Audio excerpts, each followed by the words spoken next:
राम राम मंडळी. एका बाजूला दवाखान्यात वडील मृत्यूशी झुंज देत होते आणि दुसऱ्या बाजूला मुलगा त्याच दवाखान्याच्या बाहेर उभं राहून सराव करत होता. ही गोष्ट आहे फलटणच्या मुळीकवाडीच्या जिद्दी मल्लाची. मंडळी, हा मल्ल म्हणजे आंतरराष्ट्रीय पैलवान, आंतरराष्ट्रीय विजेता सुधीर पुंडेकर, ज्यांनी संकटातही आपलं स्वप्न कधीच सोडलं नव्हतं. सुधीर पुंडेकर यांची गोष्ट म्हणजे साध्या गावातल्या लेकरानं जिद्दीच्या जोरावर मोठं कसं व्हायचं याचं जिवंत जिथं जागतं उदाहरण आहे.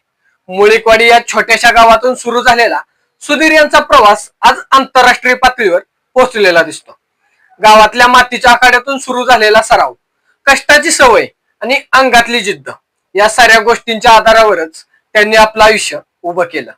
लहानपणापासूनच कुस्तीची ओढ त्यांना लागली होती. घरची परिस्थिती अत्यंत साधी, सोयी सुविधा कमी, पण खेळ सोडायचा नाही हा निर्धार मात्र पक्का होता. गावकऱ्यांनीही साथ दिली, घरच्यांचा पाठिंबा मिळाला आणि स्वतःची मेहनत या सगळ्यांच्या जोरावर ते हळूहळू पुढे सरकत गेले. त्यांनी कुस्तीमध्ये बेल्ट रेसलिंग हा प्रकार निवडला.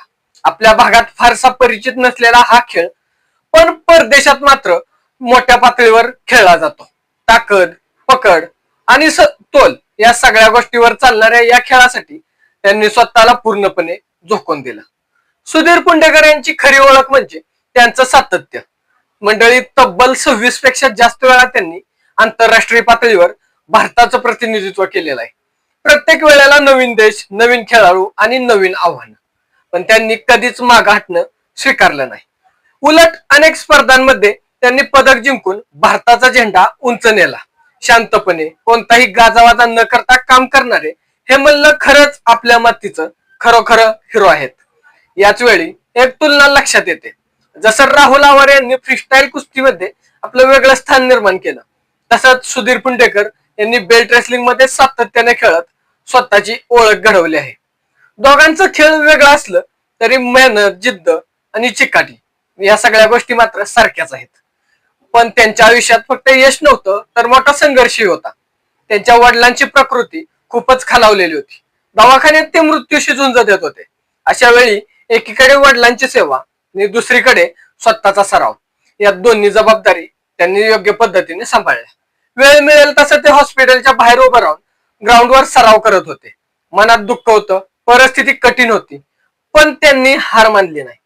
शेवटी त्यांनी वडिलांसाठी खूप प्रयत्न केले, त्यांची खूप सेवा केली, पण त्यांना वाचवता आलं नाही. हा प्रसंग कुणासाठीही खूप मोठा धक्का असतो.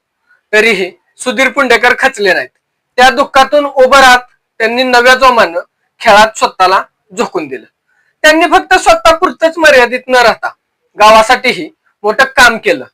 मुळीकवाडीमध्ये शिवसमर्थ क्रीडा संकुल या नावानं मोठं स्टेडियम उभा करून त्यांनी गावातल्या आणि आसपासच्या मुलांसाठी सरावाची संधी निर्माण केली. जिथं आधी काहीच नव्हतं तिथं आज नव्या पिढीला खेळाची दिशा मिळते. हे त्यांचं मोठं योगदानच आहे. सुधीर पुंडेकर यांचा प्रवास म्हणजे गावातल्या प्रत्येक लेकरासाठी प्रेरणा आहे. मंडळी, आपण काही करू शकत नाही असं म्हणणाऱ्यांना त्यांनी आपल्या कृतीतून उत्तर दिलेलं आहे. मंडळी, मेहनत, जिद्द आणि चिकाटी असेल तर कोणत्याही परिस्थितीतून पुढे जाता येतं हे सुधीर यांनी सिद्ध करून दाखवलेलं आहे. मुळीकवाडीच्या मातीपासून सुरू झालेला हा प्रवास आज जगभर पोहोचलेला आहे आणि अजूनही ते थांबलेले नाहीत. मंडळी, यापुढेही ते मोठं काहीतरी करून दाखवतील यात मात्र अजिबात शंका नाही. अशा या जिद्दी मल्लाला, अशा या रांगड्या पैलवानाला पुढील वाटचालीसाठी क्रीडा लक्ष्य परिवारातर्फे मनापासून शुभेच्छा. धन्यवाद.